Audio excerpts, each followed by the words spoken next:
Welcome to another OCD recovery YouTube video. I'm going to be talking a little bit about what recovery feels like. So today I don't experience any chronic guilt or chronic anxiety, and that was no super easy quick fix task.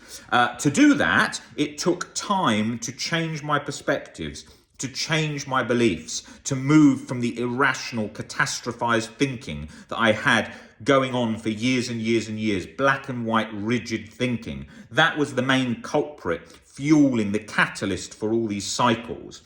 So once I moved towards unconditional self, life, and other acceptance, gradually, bit by bit, day by day, it released. It came off in layers like layers of an onion.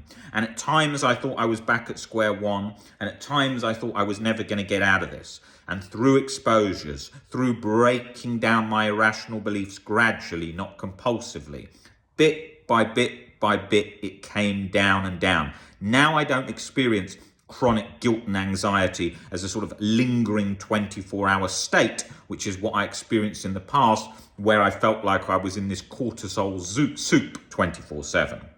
Now, if you have real event harm OCD, which was one of my main ones, along with sensory motor OCD and existential OCD, you will know that feeling of this is never going to lift. My brain just won't sit with that 0.001% chance. The uncertainty is not doing it. That's because on some level you are still very scared. That doesn't mean you need to have unconditional self-acceptance nailed down, but you usually need a much deeper level of acceptance than most tend to think. And you will know by how you feel.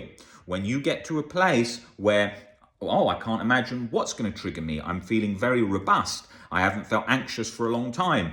Guilt is no longer there because I can see that there's no purpose for chronic guilt. Once you start to see that and feel that deeply, you know when you're recovering because you feel like you did prior to chronic OCD.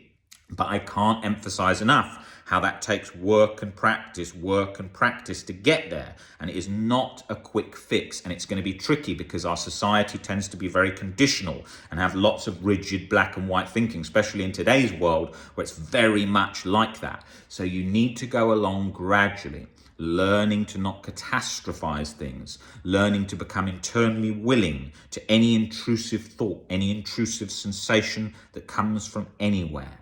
As you become more willing, as you allow that, as you wear that like an uncomfortable coat, bit by bit by bit, it releases.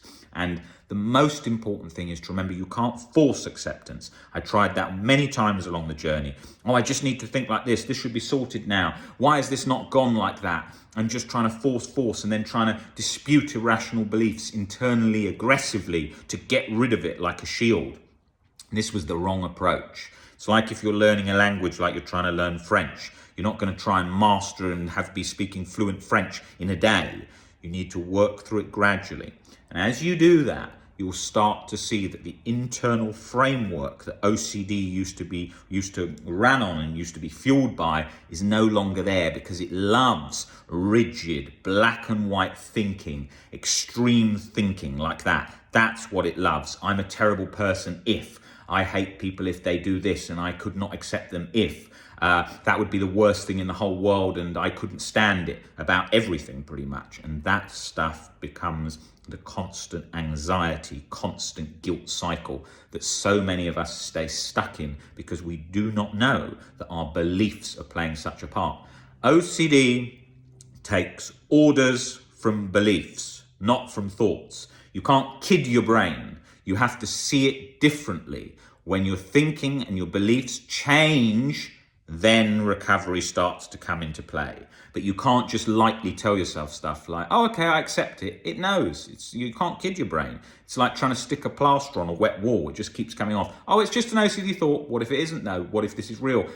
This is a real event. So OCD, maybe it's not OCD. And then OCD just keeps firing back. Hence why when people often say like thoughts are thoughts is the main thing you need, and learning to distance from thoughts doesn't work in so many scenarios because real events happen in life, because life hits hard at times.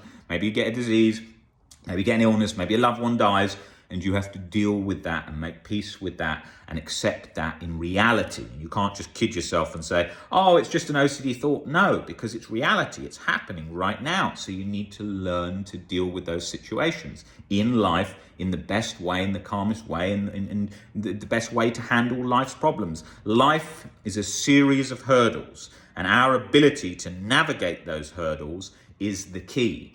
And you can very quickly see people who aren't navigating hurdles because they complain, they stay stuck, they say, I'm never going to get over this, I don't want to do that, I refuse to do that, in all areas of life. I'm not talking about OCD over here, I'm talking about in all areas of life. Whereas when people are navigating hurdles better, they're learning to, their frustration tolerance is building, they're learning to navigate around difficult tasks, and you can just see that they overall sound more robust and rational. And you can usually see when someone's very irrational because it doesn't sound robust and it sounds very irrational. So the goal is learning to handle life's obstacles better, bit by bit. Life is a marathon, not a sprint. And OCD recovery is a marathon, not a sprint. So take those points on board and remember them and think about them on the journey gradually, and it will take the weight off your shoulders.